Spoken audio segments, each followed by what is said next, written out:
आपके पैर में हवाई चप्पल ना रहे चलेगा, लेकिन हाथ में किताब जरूर रहने चाहिए आपको। यही एक ऐसा चीज़ है जो गरीब को भी एक अधिकार देता है।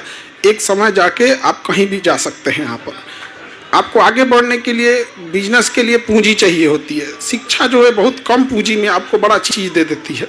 और ख़ास करके लड़कियों को कहते हैं, गार्जियन लोग को, कि महिलाओं को ज़रूर पढ़ाइएगा, क्योंकि अगर आप बेटियों को जो नहीं पढ़ाता है तो जब उनकी अपनी पत्नी बीमार पड़ती है ना, तो उन्हें लेडीज़ डॉक्टर खोलने का अधिकार नहीं होता है फिर, क्योंकि आपने तो पढ़ने नहीं दिया था वहाँ पर।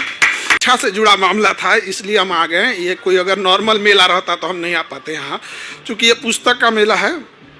जैसे कोई मकान आप बनाते हैं, उसमें अगर कोई खिड़की नहीं देते हैं तो मकान किसी काम का नहीं रहता है। उसी तरह जीवन में अगर आपने किताब नहीं पढ़ा तो आपका जीवन रह जाएगा, लेकिन किसी काम का नहीं रहेगा। आप बच्चों को, छोटे हों या बड़े हों, सबको ये सब चीज़ें पढ़नी चाहिए। यहाँ पर खास करके छोटे लड़के जब वो लिख के किसी चीज़ को पढ़ते हैं, लिखते हैं ना, तो सोचने की क्षमता में विकास होता है।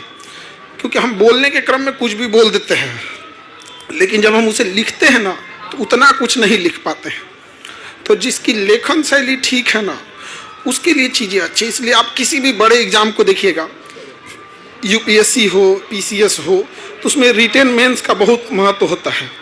और वही व्यक्ति अच्छा लिख सकता है जिसने किताबों को बहुत पढ़ा है। यहाँ पर अब बड़ा दुख की बात यह है कि वर्तमान समय में जो युवा पीढ़ी है, उसको किताबों से इंटरेस्ट खत्म हो गया है। आप ध्यान से देखिएगा कि हम लोग एक बहुत बड़े ट्रैप में फंस चुके हैं। अब हम लोग शॉर्टकट खोजने लगे हैं। मतलब आज कोई 15 मिनट का वीडियो नहीं देखना चाह रहा है, उसको शॉर्ट चाहिए 1-2 मिनट का। हम लोग इतने बुरे फंस चुके हैं कि ये मेंटेलिटी है जो शॉर्टकट भागने की, हर चीज़ तुरंत चीज़ चाहिए होती। ये ठीक बात नहीं है। ज़रूरत के हिसाब से जो जिस फील्ड में हो उस फील्ड में किताबें लेते रहना चाहिए आपको। कोई ऐसा नहीं है कि आप पढ़ लिख रहे हैं। आज तो किताबें कहीं सीमित नहीं रह गई हैं, हर फील्ड में आई है। आज से 10-15 साल पहले हम भी इस पुस्तक मेला में आए थे किताबें खरीदने के लिए। आज इसमें हमारी भी लिखी किताबें बिक रही होंगी यहाँ पे। तो जो कंपटीशन की तैयारी करते होंगे वो लोग देखे होंगे। अब उषा किरण खान मैम तो अब रही नहीं, तो हमारा ये तो, और शारदा सिन्हा मैम, अब ये तो दोनों को डिवोटेड है। आज के दिन उन्हें याद करते हैं। बिहार में ऐसे लोगों की ज़रूरत थी, ये वाला नहीं जो आजकल ऑर्केस्ट्रा वाले खुद को भोजपुरी का अपने आप को वो बोलने लगे हैं, वो नहीं। हमारी शारदा सिन्हा मैम, हमारा सौभाग्य था कि उनके साथ हमको एक बार बिहार केसरी अवार्ड मिला था, तो हमें सौभाग्य प्राप्त हुआ उनके बगल में बैठने का।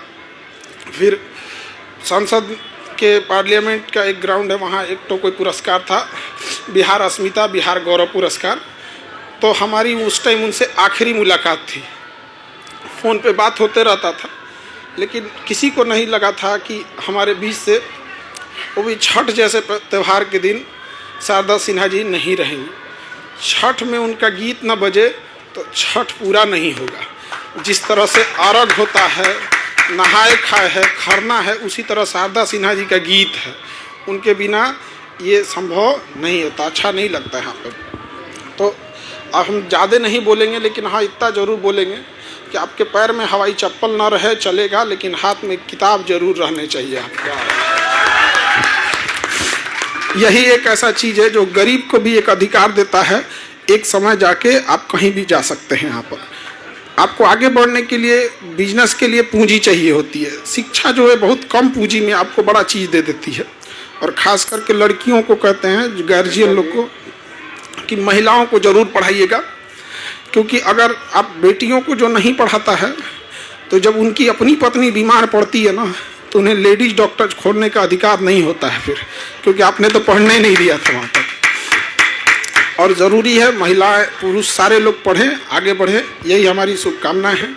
अब हम ज़्यादा नहीं बोल पाएंगे क्योंकि आज तबीयत मेरी ठीक नहीं है, और चूँकि शिक्षा से जुड़ा चीज़ था इसलिए हम मना नहीं कर पाए। और आप सब लोग को किताबों के प्रति इतना प्रेम देख के अच्छा लगा।